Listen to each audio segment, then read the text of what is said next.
Bonjour, j'ai envie de parler pendant un petit moment des attentes qu'on peut avoir, des attentes qui nous frustrent et qui parfois nous rendent la vie un petit peu difficile.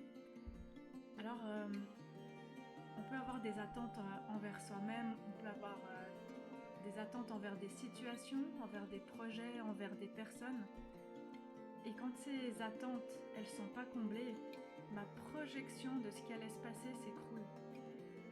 Alors, je suis déçue, je suis triste, je peux être découragée, je peux souffrir et je peux m'enfermer à l'intérieur, comme si quelque chose montait petit à petit, qui fait que j'entretiens ce mal-être et j'entretiens ces vibrations qui sont assez basses. Et alors, si j'ai des attentes très élevées et que la situation ou la personne ne répond pas à mes attentes, je cultive ça en moi et je ne me permets pas de me le donner à moi-même. Et ça, à long terme, ça peut être néfaste, ça peut nous rendre malades, ça peut être toxique dans nos relations. Et puis, si j'ai des attentes finalement qui sont pas comblées, je peux aussi me sentir rejetée, pas aimée correctement, parce que je juge que cette personne ou cette situation devrait m'offrir ci ou ça. Parfois ça part d'une croyance, parfois c'est une croyance que l'autre doit me donner ça, ou que cette situation va m'apporter tel ou tel bonheur. Je peux vous donner un exemple tout simple, c'est quand je joue au loto.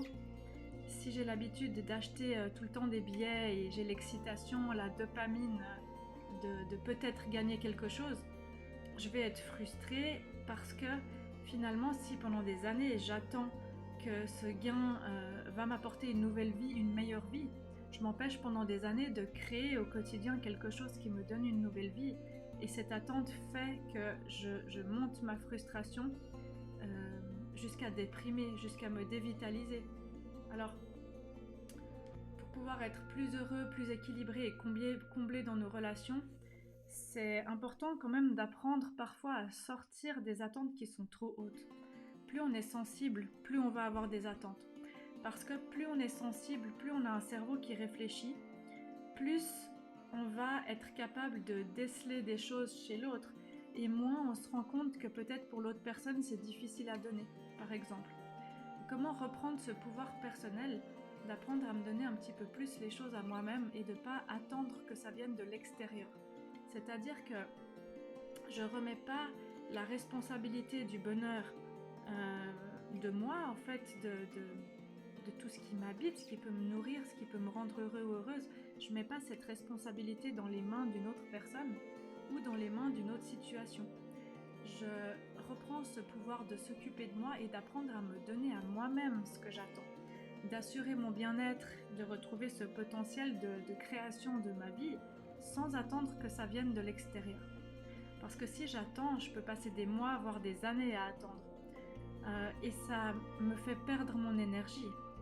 Ça me fait finalement être cynique ou désillusionnée de la vie et des relations. Et ça me fait avoir des croyances du style « de toute façon c'est toujours comme ça ». Et ça m'enferme dans une case signée dévitalisation. Et c'est pas ça qu'on veut. Nous, on veut avoir une prise, avoir un potentiel de création de notre vie. Quand j'ai plus de prise, c'est parce que tout ce que j'avais prévu, projeté, ça n'arrive pas. Et là, finalement, je peux rester dans ce marasme-là ou dans ces schémas en boucle, ou alors je peux créer une autre réalité dans laquelle je vais être plus heureux et moins face à cette déception. Alors, pourquoi j'ai des attentes à certains niveaux? Parce que certains besoins ont été comblés dans l'enfance, par nos parents, par les adultes qui s'occupaient de nous, sans qu'on avait à demander, sans qu'on ait à demander, parce que c'était quelque chose de naturel qu'on donne à un enfant ou à un adolescent. Et puis plus on grandit, plus on va aller prendre les responsabilités de sa propre vie par soi-même. Et parfois, les personnes cessent tout simplement d'alimenter ça parce qu'on n'est plus enfant, parce qu'on grandit, parce qu'on a de la maturité émotionnelle, de la maturité de vie, la majorité, et que il n'y a plus personne pour nous dire quoi faire ou pour nous nourrir à notre place. Et parfois, certains besoins n'ont pas été comblés. Et quand un besoin n'a pas été comblé, la blessure, la fissure qui en reste est tellement douloureuse qu'on attend des autres qui viennent la combler. D'accord ? Donc, ce besoin de sécurité, ce besoin d'être aimé, ce besoin d'être valorisé, écouté, considéré, s'affirmer et être libre de soi, il a eu une construction dans notre enfance.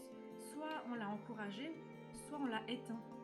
Et dans les deux cas, finalement, ça peut créer des attentes. Alors, dans mes attentes, dans mes frustrations et dans cette responsabilité de mon bien-être, finalement, de ma santé mentale et physique, c'est important d'apprendre à déceler les attentes.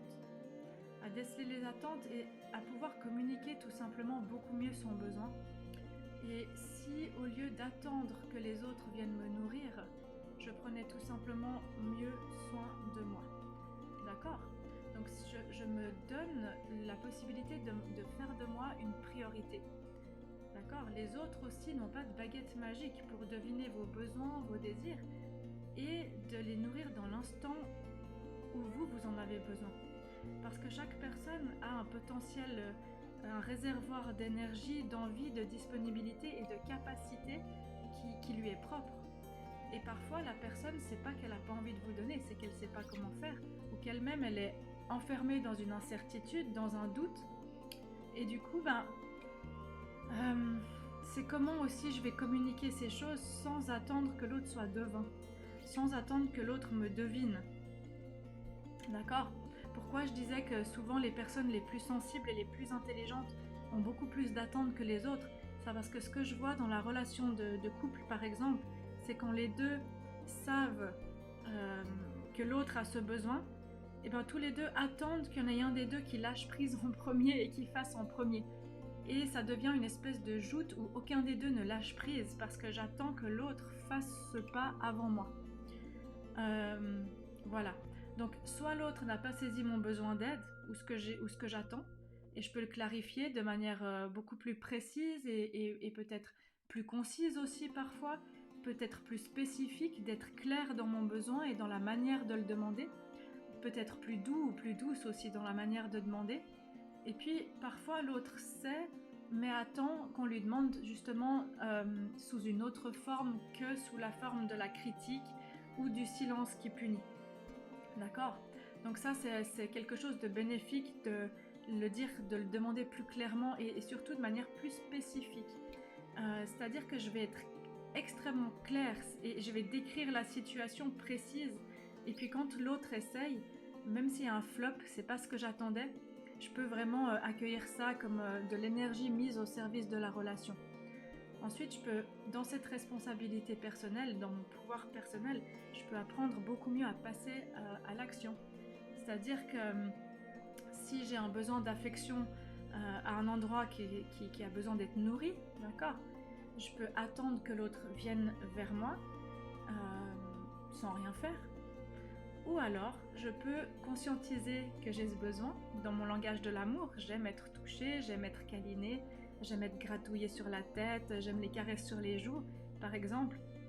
Là, je vais faire sans passer par la parole. Peut-être je peux prendre la main de l'autre et l'orienter pour lui montrer ce qui me fait plaisir. Et peut-être qu'à un autre moment, je peux lui exprimer que c'est important pour moi. Et je lui demande si il ou elle a la possibilité d'essayer de faire un petit peu plus ça. D'accord ?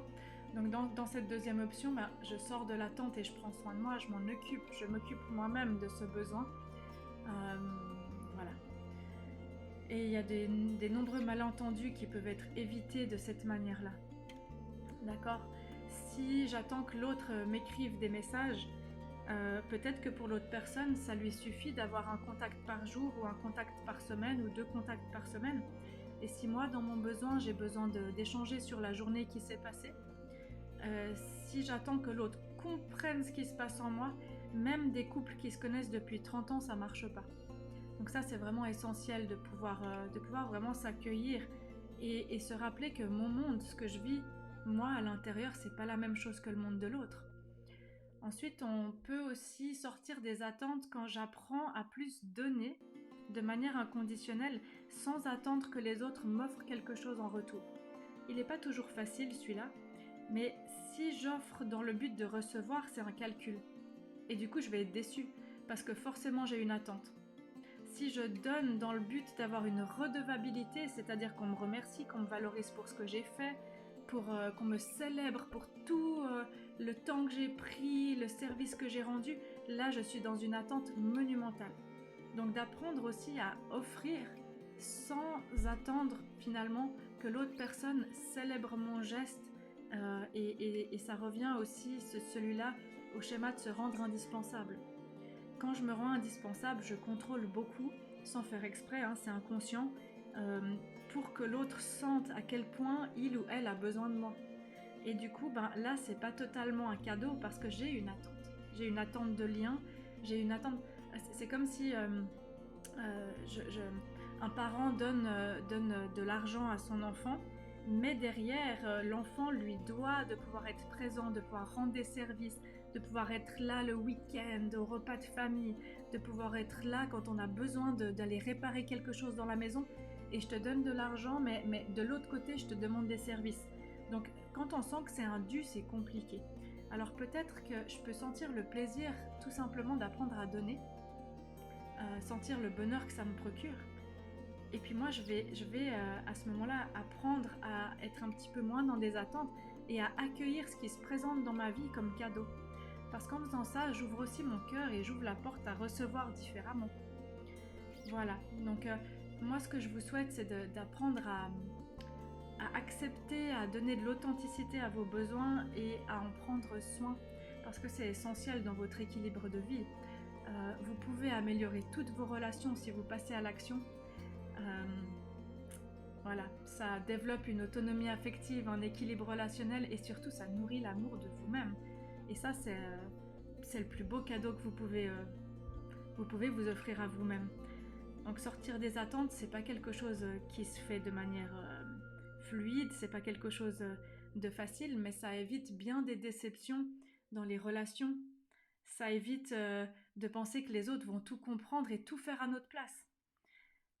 Voilà. Et ça nous évite aussi de contrôler tout le temps. Tout ce qui va se passer, tout ce qui devrait se passer. Et ça nous invite à être plus en paix dans l'instant présent, tout simplement. Et je vous invite à essayer un petit peu plus. Même si c'est un chemin qui est parfois long, il vaut la peine d'être emprunté. Voilà. À tout bientôt.